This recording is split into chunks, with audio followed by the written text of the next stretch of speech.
First exclusive వార్త ఎన్నికల సమయంలో రాజకీయ పార్టీలు ప్రకటించే ఉచిత పథకాలపై సుప్రీంకోర్టు కీలక వ్యాఖ్యలు చేసింది. ఉచితంగా రేషన్ డబ్బు ఇస్తుంటే ప్రజలు పనిచేసేందుకు ఇష్టపడరు అని వ్యాఖ్యానించింది. పట్టణ ప్రాంతాల్లో నిరాశ్రయులకు ఆశ్రయం కల్పించాలని కోరుతూ దాఖలైన పిటిషన్పై విచారణ సందర్భంగా బిఆర్ గవాయ్, అగస్టిన్ జార్జ్ మాసిహ్తో కూడిన ధర్మాసనం ఈ వ్యాఖ్యలు చేసింది.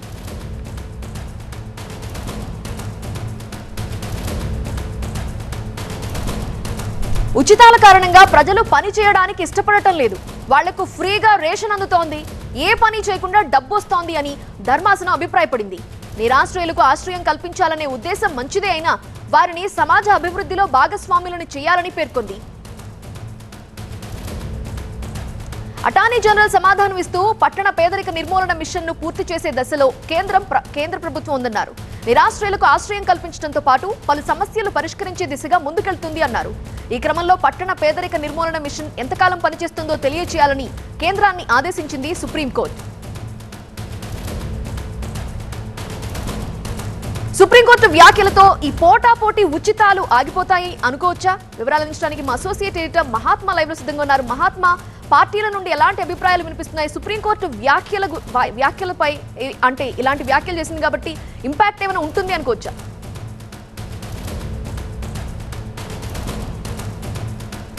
ఖచ్చితంగా సుప్రీంకోర్టు వ్యాఖ్యల్ని సీరియస్ గానే పరిగణించాల్సి ఉంటుంది. ఎందుకంటే సుప్రీంకోర్టు ఈ వ్యాఖ్యలు చేయడం వెనుక చాలా రీజన్ కూడా ఉంది. నిజానికి పిటిషన్ దాఖలు చేసిన సందర్భాన్ని చూస్తే పట్టణ ప్రాంతాల్లో నిరాశ్రయులైన వారికి ఆశ్రయం కల్పించాలి, ఆశ్రయం పొందే హక్కు ఉంది అంటూ కొంతమంది సుప్రీంకోర్టును ఆశ్రయించి పిటిషన్ దాఖలు చేశారు. దాని మీద విచారణ జరుపుతున్న సందర్భంగా justice BR Gavai, justice Augustine George తో కూడిన ధర్మాసనం ఈ కేసు విచారణ చేపట్టినప్పుడు దానికి సంబంధించిన అనేక అంశాలను వాదోపవాదాల సందర్భంగా పరిగణలోకి తీసుకుంది. ఆ సందర్భంగా వివిధ అమలు చేస్తున్న సంక్షేమ పథకాలు, నిరాశ్రయులకు మరి ముఖ్యంగా పట్టణ ప్రాంతాల్లో పేదరిక నిర్మూలన కోసం అమలు చేస్తున్న పథకాల గురించి చర్చ వచ్చింది. అప్పుడే ఈ వాదోపవాదాల సందర్భంగా సమాజంలో కొంతమందిని పారాసైట్స్ అంటే ప్రాణ జీవులు అని చెప్తాం, ఇతరుల మీద ఆధారపడి వారు తమంతట తాముగా ఆహారాన్ని తయారు చేసుకోలేని జీవులు పరాణ జీవులు అని అంటూ ఉంటారు. పరాణ జీవుల మాదిరిగా కొంతమందిని సమాజంలో తయారు చేస్తున్నామా అన్న ప్రశ్నను జస్టిస్ బిఆర్ గవాయ్ లేవనెత్తారు. ఎందుకంటే ఎన్నికల సమయంలో అనేక పార్టీలు ఉచిత పథకాలను హామీలుగా ఇస్తున్నాయి. ఆ ఉచితాలను తీసుకుంటూ చాలా మంది ఉచితంగా రేషన్ పొందుతున్నారు. అదే సమయంలో ఏ పని చేయకుండానే కొంత సంక్షేమ పథకాల రూపంలో నగదును కూడా పొందుతున్నారు. దాంతో వారికి ఏ పని చేయాల్సిన అవసరం ఉండట్లేదు, పని చేయడానికి ఆసక్తి కూడా చూపడం లేదు. దీని ద్వారా దేశ ప్రగతిలో వారిని భాగస్వాములను చేయలేకపోతున్నాము అంటూ సుప్రీంకోర్టు ధర్మాసనం తీవ్ర స్థాయిలో ఆక్షేపణ వ్యక్తం చేసింది. ఈ వ్యాఖ్యలు ఖచ్చితంగా ప్రభావితం చూస్తాయని చెప్పవచ్చు. వీటిని దృష్టిలో పెట్టుకునైనా ప్రభుత్వాలు లేదా ఇతర రాజకీయ పార్టీలు ఇక మీదట ఉచితాలను ప్రకటించే ముందు ఆలోచన చేస్తాయన్నది మనం అర్థం చేసుకోవాల్సి ఉంటుంది. ఇప్పటికే తెలుగు రాష్ట్రాలు సహా దేశవ్యాప్తంగా అనేక రాష్ట్రాల్లో అనేక రకాల ఉచిత పథకాలు తాము అధికారంలోకి రావడమే లక్ష్యం అనుకుంటూ అనేక రాజకీయ పార్టీలు ఎన్నికల సమయంలో హామీలు ఇచ్చేస్తున్నాయి. తీరా వాటిని నమ్మి ప్రజలు ఓటేసిన తర్వాత అధికారంలోకి వచ్చాక వాటిని అమలు చేయడానికి ఇబ్బందులు ఎదుర్కొంటున్న వాతావరణాన్ని మనం చాలా చోట్ల చూస్తున్నాం. ఎందుకంటే రాష్ట్రాల్లో పూర్తి స్థాయిలో ఉచిత పథకాలను అమలు చేసే క్రమంలో చిన్నాభిన్నంగా మారుతున్న పరిస్థితి కనిపిస్తా ఉంది. సో దాన్ని నివారించాలి అంటే ఈ అంశం మీద దేశవ్యాప్తంగా చర్చ జరగాల్సిన అవసరం కూడా కనిపిస్తోంది. రైట్ మహాత్మా. తెలంగాణలో లోకల్ ఎలక్షన్స్ ఫీవర్ మొదలైంది. నెలాఖరులోపే షెడ్యూల్ కూడా వచ్చేలా కనిపిస్తోంది. దీంతో ఎలక్షన్స్ పై కసరత్తు శరవేగంగా జరుగుతోంది. ఇవాళ 3 కీలక సమావేశాలు జరిగాయి. స్థానిక సంస్థల ఎన్నికల్లో నోటాపై రాజకీయ పార్టీల అభిప్రాయాల్ని తెలుసుకునేందుకు సమావేశం నిర్వహించింది రాష్ట్ర ఎన్నికల సంఘం. అయితే నోటాపై పార్టీల నుంచి భిన్నాభిప్రాయాలు వ్యక్తమయ్యాయి. నోటాని అభ్యర్థిగా పరిగణించడాన్ని కాంగ్రెస్ వ్యతిరేకించింది. ఏకగ్రీవమైన చోట ఎన్నిక నిర్వహించడం ఖర్చుతో కూడిన అంశమని అభిప్రాయపడింది. ఇటు నోటాతో ఎన్నికలకి బీఆర్ఎస్, సిపిఎం పార్టీలు మద్దతు తెలిపాయి. మరోవైపు బీజేపీ మాత్రం ఏకగ్రీవ ఎన్నికలపై సుప్రీంకోర్టులో కేసు ఉన్నందున తమ అభిప్రాయం ఇప్పుడే చెప్పలేమని స్పష్టం చేసింది. తమ అభిప్రాయాన్ని 2 రోజుల్లో వెల్లడిస్తామని జనసేన, తెలుగుదేశం పార్టీలు తెలిపాయి. ఇటు మంత్రులు అధికారులతో సమీక్ష నిర్వహించారు సీఎం రేవంత్ రెడ్డి. మంత్రులు బట్టి, ఉత్తమ్, సీతక్క, పొన్నం హాజరైన ఈ భేటీలో రిజర్వేషన్ల కేటాయింపులపై చర్చించారు. ఇంటర్ 10th పరీక్షల నేపథ్యంలో ఎన్నికల్లో ఎలా ముందుకు వెళ్లాలన్న అంశంపై మాట్లాడారు. ఎన్నికల షెడ్యూల్, నోటిఫికేషన్ తేదీల నిర్ణయంపై చర్చించినట్లు తెలుస్తోంది. మరోవైపు కలెక్టర్లు, అదనపు కలెక్టర్ల కీలక సమావేశం కూడా జరిగింది. స్థానిక ఎన్నికల రిజర్వేషన్లపై ఎంసీహెచ్ఆర్డీలో కలెక్టర్లకి శిక్షణ, రిజర్వేషన్లపై అవగాహన కార్యక్రమం నిర్వహించారు. త్వరలోనే రిజర్వేషన్ల ఫైనల్ చేసే యోచనలో ప్రభుత్వం ఉండటంతో న్యాయ వివాదాలు తలెత్తకుండా జాగ్రత్తలపై చర్చించారు. తెలంగాణ లోకల్ ఎలక్షన్స్ పై ఎటువంటి కసరత్తు జరుగుతుందనే అంశానికి సంబంధించి మనకి పూర్తి సమాచారం అందించడానికి మా ప్రతినిధి ప్రభాకర్ సిద్ధంగా ఉన్నారు. ప్రభాకర్, రైట్, ఈరోజు 3 మెగా మీటింగ్స్ అనే చెప్పాలి. ఒకటి ICCCలో సీఎంతో పాటుగా డిప్యూటీ సీఎం, అట్లాగే మంత్రులు, పంచాయతీరాజ్ శాఖపై చేసిన రివ్యూ, అట్లాగే ఎలక్షన్ కమిషన్ పొలిటికల్ పార్టీస్తో చేసిన సమావేశం, దాంతో పాటుగా ఎంసీహెచ్ఆర్డీలో కలెక్టర్లు, అలాగే అడిషనల్ కలెక్టర్స్తో పంచాయతీరాజ్ శాఖ చేసిన సమావేశం. ఈ 3 కూడా తెలంగాణలో లోకల్ బాడీ ఎలక్షన్స్కి రోడ్ మ్యాప్ వేశాయని చెప్పుకోవచ్చు.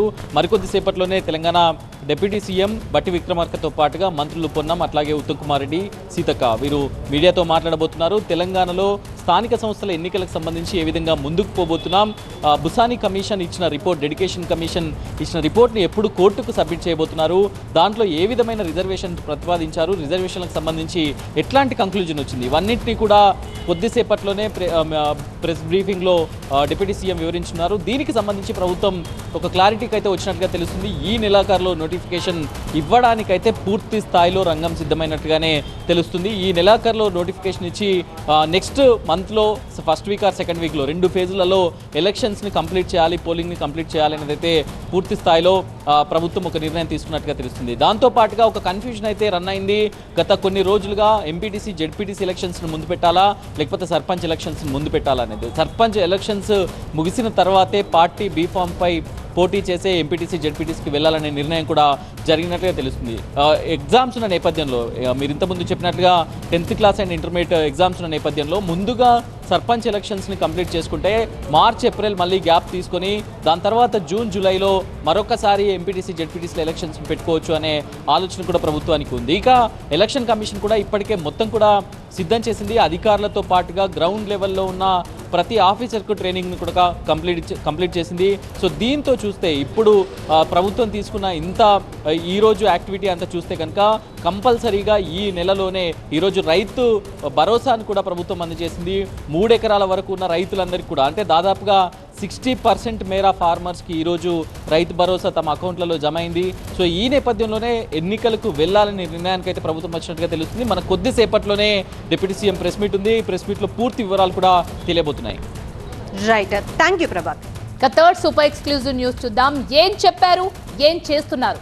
తిరుమల ప్రక్షాళన అంటే ఇదేనా అంటూ కూటమి ప్రభుత్వంపై కన్నెర చేస్తున్నారు స్వామీజీలు. అంతేకాదు తిరుపతిలో దీక్షకు దిగారు. ఇంతకు స్వామీజీల డిమాండ్ ఏంటి, తిరుపతిలో జరుగుతున్నదేంటి?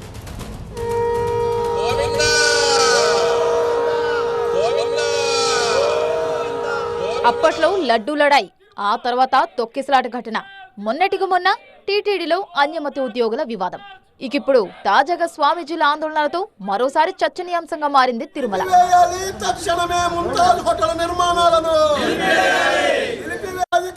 తిరుపతిలో శ్రీవారి పాదాల చెంత ముంతాజ్ హోటల్ ఎలా కడతారంటూ టీటీడీ పరిపాలనా భవన్ ముందు నిరవధిక దీక్షకు దిగారు స్వామీజీలు.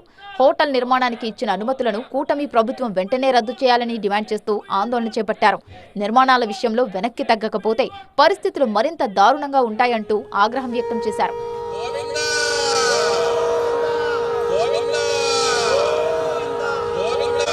CM Chandrababu, deputy CM Pawan Kalyan పై మండిపడ్డారు. దీక్షలో పాల్గొన్న శ్రీనివాసానంద స్వామీజీ తిరుపతిలో ముంతాజ్ హోటల్ నిర్మాణానికి అనుమతులు ఎలా ఇచ్చారో సమాధానం చెప్పి తీరాల్సిందేనన్నారు. నిజంగా చిత్తశుద్ధితో ప్రక్షాళన చేయండి. ఒక పక్క అభివృద్ధి కావాలంటున్నారు, అభివృద్ధి మేము కాదండంలే. హోటళ్ళు పెట్టుకోండి, వేరే ప్రాంతాలు పెట్టుకోండి, అవి పవిత్రమైన స్థలాలు, తపస్సు చేసిన స్థలాలు, గోశాలలు ఉండాలి, ఆధ్యాత్మిక కేంద్రాలు ఉండాలి, ప్రశాంతంగా ఉండాలి. అంతే తప్ప అక్కడ ఇటువంటి అసాంఘిక కార్యక్రమాలకి ఆలవాలంగా దయచేసి మీరు మార్చొద్దు. చంద్రబాబు నాయుడు గారు, పవన్ కళ్యాణ్ గారు మరీ మిమ్మల్ని మేము కోరుతున్నాం, తక్షణమే ముంతాజ్ హోటల్ పెర్మిషన్లు రద్దు చేయండి. మొత్తంగా స్వామీజీల ఆందోళనలతో నిర్మాణాలపై కూటమి ప్రభుత్వం ఎలా స్పందిస్తుంది, ఎలాంటి నిర్ణయం తీసుకోబోతుంది అన్న ఆసక్తి నెలకొంది. నిర్ణయం తీసుకుంటే దీక్షను తీవ్రతరం చేస్తామని హెచ్చరించారు. పూర్తి సమాచారాన్ని మా ప్రతినిధి రాజు అందిస్తారు. స్వామీజీలు క్లియర్ గా చెప్తున్నారు, ఏదైతే పర్మిషన్ ఇచ్చారో ముంతాజ్ హోటల్ కి దాన్ని రద్దు చేయాలని చెప్పేసి అంటున్నారు. కూటమి ప్రభుత్వం నుంచి కానీ టీటీడీ అధికారుల నుంచి కానీ ఏదైనా స్పందన వచ్చిందా?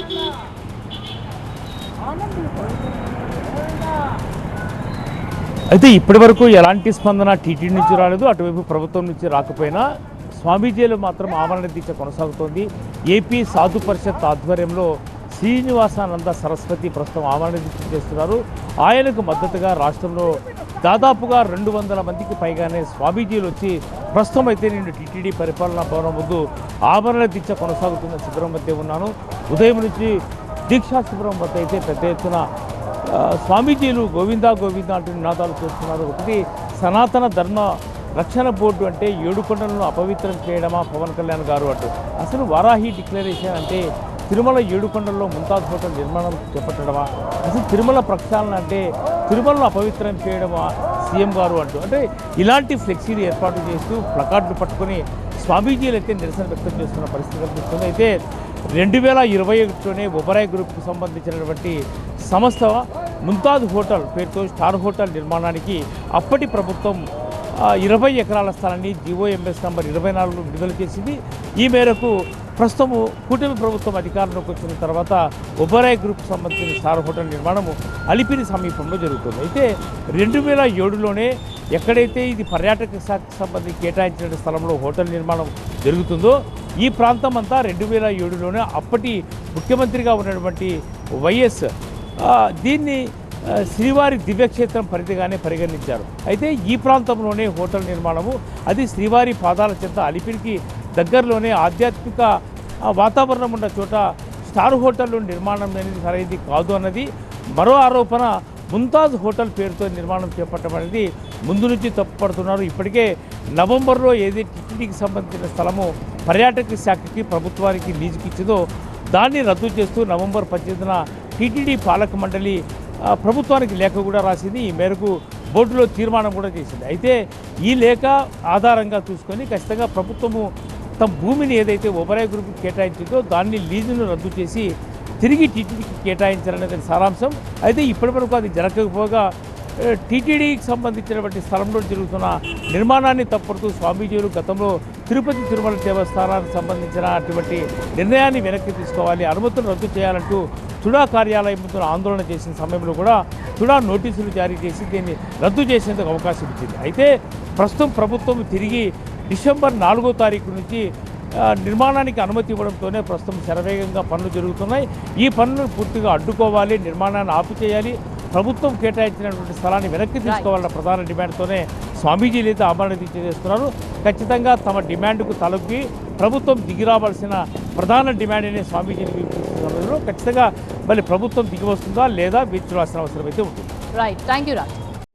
ఇక తెలంగాణలో కొత్త రేషన్ కార్డుల దరఖాస్తుదారులతో మీ సేవా కేంద్రాలు కిక్కిరిసిపోతున్నాయి.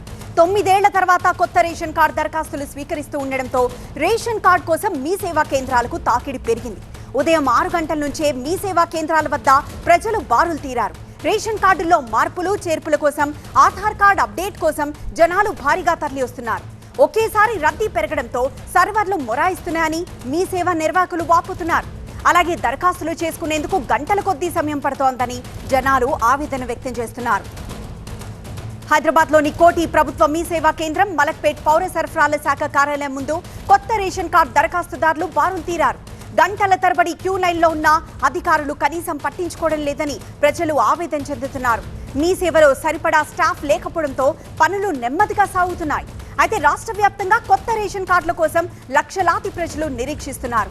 ఇప్పటికైనా రేషన్ కార్డులు జారీ చేయాలని కోరుతున్నారు.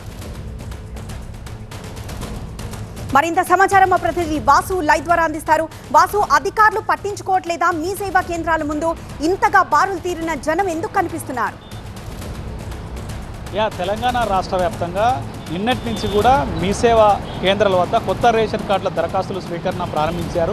ఈ నేపథ్యంలో ఒక్కసారిగా ప్రజలందరూ కూడా తమ రేషన్ కార్డుకు సంబంధించి ఒకసారిగా తమ అప్లై చేసుకునేందుకు రేషన్ కార్డులు జారీ చేసేందుకు ఇటు మీ సేవా కేంద్రాలకు వస్తున్నారు. ఈ నేపథ్యంలోనే అక్కడ ఒక్కసారిగా కిక్కిరిసిన వాతావరణం నెలకొంది. మరోపక్క మహిళలు అధిక సంఖ్యలో వస్తున్నారు. క్యూ లైన్లో ఎక్కువగా ఉండాల్సిన పరిస్థితి నెలకొంది. చంటి బిడ్డలు వేసుకుని వచ్చిన మహిళలకి టోకెన్ నెంబర్లు ఇస్తున్నారు. తమ టోకెన్ ఎప్పుడు పిలిస్తే అప్పుడు రావాలంటూ కూడా మీ సేవా కేంద్ర నిర్వాహకులు చెప్తున్నప్పటికీ అటు పురుషులు కొంతమంది ఆధార్కి సంబంధించిన అప్డేట్ కోసం రావడం, అలాగే క్యాస్ట్ సర్టిఫికేట్ కోసం రావడం, అందరూ ఒకేసారి మీ సేవా కేంద్రాల్లోకి చొచ్చుకు రావడంతో ఈ ప్రాబ్లం పూర్తిగా ఏర్పడుతుంది.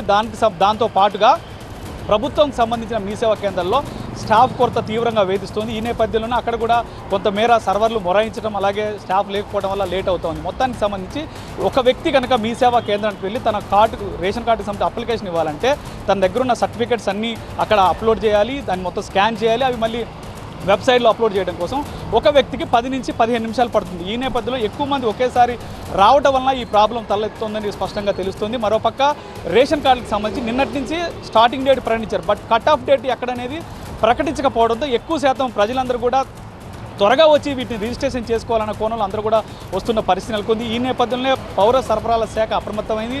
ఇందాక ఒక ప్రకటన కూడా జారీ చేసింది. ఖచ్చితంగా ఈ రేషన్ కార్డుల ప్రక్రియ తెలంగాణ రాష్ట్రంలో నిరంతర ప్రక్రియ, ఎవరు కూడా ఆధారపడాల్సిన అవసరం లేదు. ఈ ప్రక్రియ నిరంతరం కొనసాగుతుంది. అర్హులైన ప్రతి ఒక్కరికి కూడా రేషన్ కార్డు అందుతుందంటూ కూడా ఇందాకే కొద్దిసేపటి క్రితం పౌర సరఫరాల శాఖ ఆధ్వర్యంలో ఒక ప్రకటన జారీ చేశారు. మొత్తంగా అయితే ఈ రేషన్ కార్డులకు సంబంధించి ప్రజలందరూ కూడా ఒక్కసారిగా బ్లోఅవుట్ అవడం, తొందరగా రిజిస్ట్రేషన్ చేయించుకోవాలి, తొందరగా కార్డ్స్కి సంబంధించిన దరఖాస్తులు అప్లోడ్ చేయాలన్న కోణంలో అయితే ఎక్కువగా వస్తున్న పరిస్థితి మొత్తంగా కనిపిస్తుంది. మరోపక్క మీ సేవా కేంద్రంలో ఈ విధంగా స్టాఫ్ కొరత అయితే వెంటాడుతున్న పరిస్థితి స్పష్టంగా కనిపిస్తుంది. అధికారులు కూడా అప్రమత్తమయ్యారు. ఖచ్చితంగా కొన్ని చోట్ల టోకెన్ సిస్టమ్ ఏర్పాటు చేశారు. ఖచ్చితంగా ఈ టోకెన్ ప్రకారమే లోపలికి రావాలి, దయచేసి ఎవరు కూడా ఒకేసారి చొచ్చుకొని రావద్దంటూ కూడా వాళ్ళందరూ ఇటు దరఖాస్తుదారులకు విజ్ఞప్తి చేస్తున్నారు. ఎస్ వాసు, ఇది ఈరోజు 5 at 5 బ్రేక్ తర్వాత స్టోరీ గేట్ చూస్తూనే ఉండండి టీవీ9.